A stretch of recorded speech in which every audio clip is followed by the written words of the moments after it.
बिस्मिल्लाहिर्रहमानिर्रहीम। जैसा कि आप सभी जानते हैं कि दुनिया में हर एक चीज़ का असर होता है। गर्मी का अपना एक असर होता है, सर्दी का अपना एक असर होता है, बारिश का अपना एक असर होता है, धूप का अपना एक असर होता है, साए का अपना एक असर होता है। ठीक उसी तरह माँ-बाप का बच्चों पर अपना एक असर होता है। तो आज मैं आपको कुछ वाक़यों के ज़रिए, कुछ घटनाओं के ज़रिए बच्चों पर माँ-बाप का असर कैसे होता है, ये समझाने की कोशिश करूँगी, ये मैं आपको बताऊँगी। तो एक बार की बात है कि एक ट्रेन में 2 परिवार सफ़र कर रहे थे। सफ़र के दौरान एक परिवार के बच्चे किताब पढ़ रहे थे और वहीं दूसरे परिवार के बच्चे फ़ोन चला रहे थे।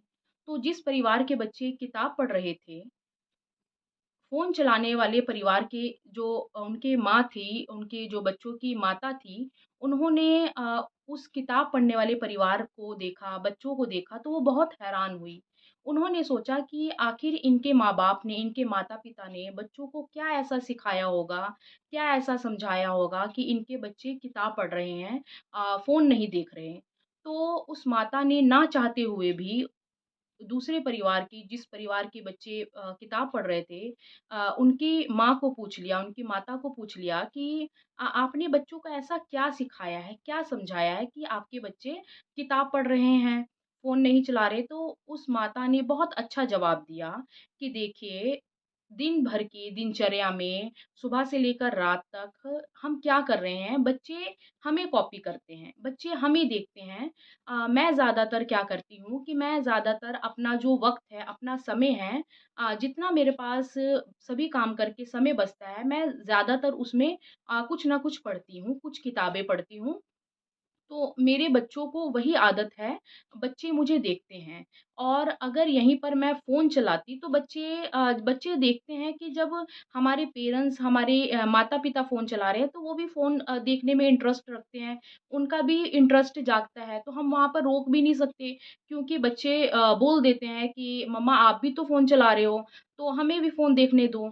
तो ज़्यादातर मैंने बच्चों को इसी तरह से सिखाया है क्योंकि मुझे पता है कि बच्चे बहुत जल्दी किसी न किसी चीज़ को कॉपी करते हैं, तो जो बच्चों पर असर है, वो ज़्यादातर असर जो है वो पेरेंट्स का होता है क्योंकि बच्चे ज़्यादातर अपने पेरेंट्स के साथ रहते हैं ज़्यादा वक़्त अपने पेरेंट्स के साथ गुज़ारते हैं। तो हमें ये चाहिए कि हमें ज़्यादा से ज़्यादा हमें अच्छी चीज़ों की तरफ पूजा-पाठ की तरफ अपना ध्यान लगाना चाहिए ताकि हमारे बच्चे हमसे सीखें। अगर कोई मोमडन है, वो नमाज़ पढ़ रहा है, तो उनके बच्चे भी उन्हें देखकर नमाज़ पढ़ेंगे। कोई हिंदू है, तो वो मंदिर जा रहे हैं, तो बच्चे भी मंदिर जाएँगे। जैनी अगर अपनी पूजा कर रहे हैं, तो बच्चे भी वही करेंगे। सिख अगर गुरुद्वारा जा रहे हैं, पाठ कर रहे हैं, तो बच्चे भी देखते हैं और बच्चे भी करते हैं। तो बच्चे यही देखते हैं कि हमारे माता-पिता क्या कर रहे हैं, बच्चे उसी तरह से अपने आप को उस माहौल में ढालते हैं।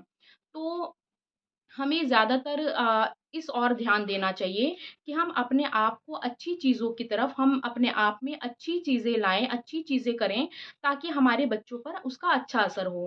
अ, एक छोटे बच्चे की बात की जाए तो आजकल पेरेंट्स क्या करते हैं कि बच्चों को फ़ोन देकर बिठा देते हैं साइड में कि हम अपने काम को बड़े आराम से बखूबी कर लेंगे, तो बच्चों पर वो फ़ोन का असर पड़ता है।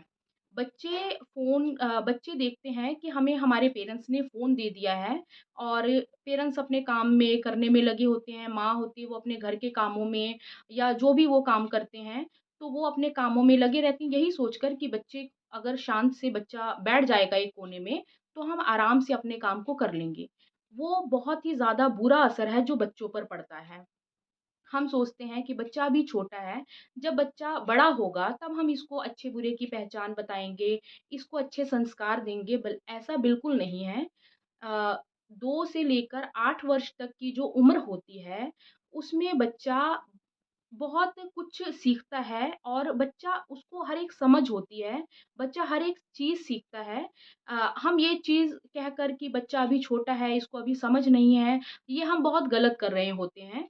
बच्चे क्या करते हैं कि हम घरों में क्या करते हैं कि बच्चों को फ़ोन दे देते हैं और बच्चा क्या करता है कि जब हम उससे फ़ोन लेते हैं तो बच्चा रोने लगता है। क्योंकि उसको समझ नहीं है। वो सोचता है कि एक फ़ोन मुझे अच्छी चीज़ मिल गई है, अब मैं इसमें बैठ के उसमें तरह-तरह चीज़ें देखते हैं बच्चे।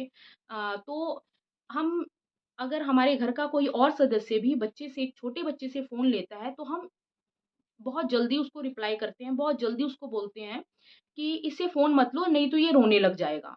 तो बच्चा ये चीज़ देख रहा होता है, बच्चा ये चीज़ सुन रहा होता है।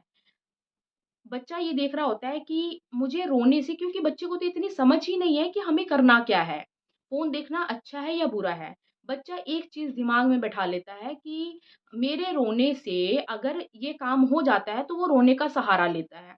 वो बच्चा अपनी किसी भी बात को, किसी भी चीज़ को मनवाने के लिए रोने का सहारा लेता है, और पेरेंट्स जो हैं उसको शांत करवाने के लिए हमारा बच्चा ना रो, उसको उस चीज़ को पूरी कर देते हैं। तो ये भी बहुत बड़ी आदत है जो बच्चों में पड़ती है। तो हमें चाहिए कि बच्चों की इस आदत को चेंज करना चाहिए, उसको शांत कराने के लिए, चुप करवाने के लिए, उसकी किसी ज़िद को पूरा करने के लिए हमें एकदम से उस पर बच्चों पे ये नहीं कहना चाहिए, घ घर घर के परिवार के किसी और मेंबर को ये नहीं कहना चाहिए कि इसको ये चीज़ दे दो नहीं तो ये रोएगा। ऐसा बिल्कुल भी ना करें। तभी बच्चों में अच्छे ज्ञान और बच्चे फ़ोन से दूर रहेंगे। आजकल 99% जो पेरेंट्स हैं वो इसी चीज़ से परेशान हैं कि बच्चे फ़ोन बहुत देखते हैं। हर एक पेरेंट्स की ये अ शिकायत है कि बच्चे फ़ोन बहुत देखते हैं। बच्चे सारा दिन फ़ोन में घुसे रहते हैं, वो कहीं न कहीं उसके ज़िम्मेवार हम खुद हैं। हम बच्चों को फ़ोन नहीं देंगे, हम बच्चों को घर के किसी और कामों में लगाएँगे, घर में पौधे लगाएँगे, बच्चों को उसमें पानी डालना सिखाएँगे, या घर में और कोई भी हम एक्टिविटी करेंगे, कुछ भी करेंगे, तो तभी बच्चा वो सीखेगा। हम खुद फ़ोन चलाएँगे तो बच्चा भी तो वही सीखेगा, और हमें ज़्यादा से ज़्यादा वक़्त अपने बच्चों को देना होगा, फ्रेंड की तरह उनके साथ रहना होगा, उनको अच्छे-बुरे की पहचान बतानी होगी, उनको अच्छे-बुरे की सीख देनी होगी। और इसी तरह से एक मैं वाकया मुझे और याद आ रहा है कि एक बार एक पिता अपने बेटे को अपने गोद में बिठाकर सीख दे रहे होते कि बेटा चोरी मत करना। तो बच्चा भी अपने पिता की बात को बहुत अच्छे तरीके से सुन रहा होता है। बेटा चोरी करना पाप है। हम चोरी करते हैं तो हमें भगवान देख रहा है, ईश्वर देख रहा है, अल्लाह देख रहा है। तो बच्चा उस चीज़ को सुनता है और उस चीज़ को अपने अंदर ग्रहण भी करता है, समझ जाता है। तो एक बार क्या होता है कि उनके गाँव में सूखा पड़ जाता है। अब वहाँ खाने के लाले पड़ गए, उनके पास कुछ भी खाने को नहीं होता। तो पिता ये फैसला लेते हैं कि हम क्यों ना इस गाँव से, जो हमारे पास में गाँव है, हम उसमें चले जाएँ, उसमें रहने लग जाएँ। तो वो अपने बेटे के साथ उस गाँव की तरफ बढ़ते हैं। तो रास्ते में जाते हुए एक खेत नज़र आता है, तो पिता अपने बेटे को क्या कहते हैं कि तुम यहीं पर खड़े रहो, मैं इस खेत में से जाकर कुछ खाने की चीज़ें ले आता हूँ, कुछ फ्रूट्स वग़ैरह ले आता हूँ जो वृक्षों पर फ्लावर वृक्षों पर। ऐसा ही एक वाक़या और मुझे याद आ रहा है कि एक बार एक पिता अपने बेटे को गोद में बिठाकर उसको सीख दे रहे होते हैं, उसको अच्छी चीज़ें बता रहे होते हैं। उसको बताते हैं कि बेटा चोरी करना गलत बात होती है, चोरी करना पाप है। हमें ईश्वर, भगवान, अल्लाह हमें देख रहे होते हैं, तो हमें चोरी नहीं करनी चाहिए। तो बच्चा बड़े ध्यान से अपने पिता की गोद में बैठकर उस चीज़ को, उस बात को सुन रहा है और उसको अपने अंदर ग्रहण कर रहा है कि ये चीज़ अगर मेरे पिता ने कही है तो ये सही, बिल्कुल सही कह रहे हैं कि चोरी करना गलत बात है, चोरी करना पाप है। तो एक बार क्या होता है कि उनके गाँव में अचानक ही सूखा पड़ जाता है। खाने-पीने को कुछ भी नहीं बचता है, तो वो जो पिता होते हैं, वो सोचते हैं कि क्यों ना जो हमारे पास में जो गाँव है, क्यों ना हम उस गाँव में चले जाएँ। तो वो अपने बेटे के साथ उस गाँव की तरफ निकलते हैं। तो रास्ते में जाते हुए वहाँ पर उन्हें एक खेत नज़र आता है, तो खेत में अ, फल का दरख़्त लगा होता है, फल का वृक्ष लगा होता है, पेड़ लगा होता है। तो वो अपने बेटे को कहते हैं कि तुम यहीं खड़े रहना, मैं जाकर कुछ फल तोड़ कर लेके आता हूँ। जैसे ही कोई आए, कोई देखे तो तुम मुझे आवाज़ लगा देना, मैं रुक जाऊँगा। तो वो बच्चा, ठीक है, वो अपने पिता की बात में हामी भरकर वो बच्चा वहीं पर खड़ा हो जाता है। तो जैसे ही उसके पिता खेत की तरफ बढ़ते हैं, 2-4 कदम की दूरी पर ही जाते हैं कि बच्चा ज़ोर से चिल्लाता है। तो उसके पिता डर जाते हैं, घबरा जाते हैं, सहम जाते हैं कि शायद उसको किसी ने देख लिया है, तो वो अपने बेटे से पूछते हैं कि क्या हुआ? तुम क्यों चिल्लाए?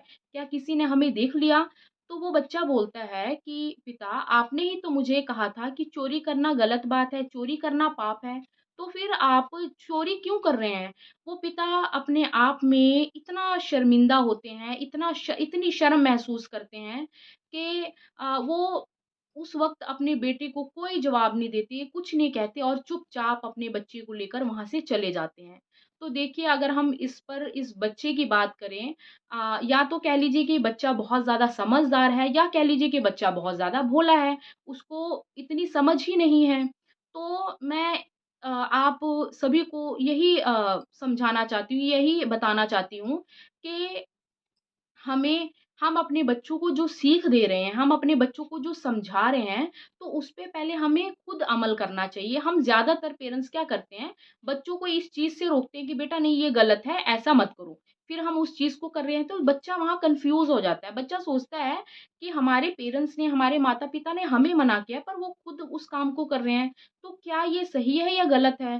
क्योंकि बच्चे जो होते हैं ना, जो 2 से लेकर 8 वर्ष की जो उनकी उम्र होती है, बच्चे इस उम्र में ना बहुत चीज़ें बहुत जल्दी किसी चीज़ को कॉपी करते हैं अपने पेरेंट्स की बात को, और जहाँ इससे वो थोड़ी-सी उम्र उनकी बढ़ती है, तो वो अपने पेरेंट्स की बात को नहीं मानते।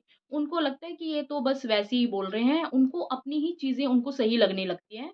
तो ज़्यादातर कोशिश करें कि इस उम्र में बच्चों को इसी उम्र में बच्चों को संस्कार दें, अच्छी चीज़ें बताएँ और बच्चों को जो सीख दें, वो खुद भी उस पे अमल करें, अ, ताकि बच्चा कन्फ्यूज़ ना हो, बच्चे को ये ना लगे कि हमें इस चीज़ से रोका जा रहा है पर हमारे पेरेंट्स वही कर रहे हैं।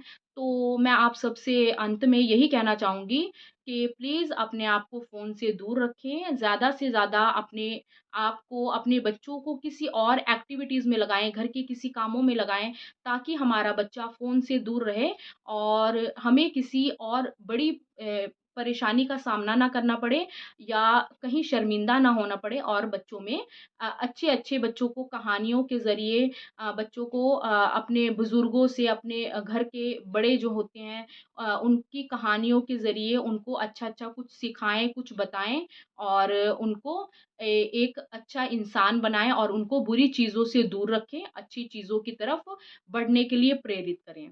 That's all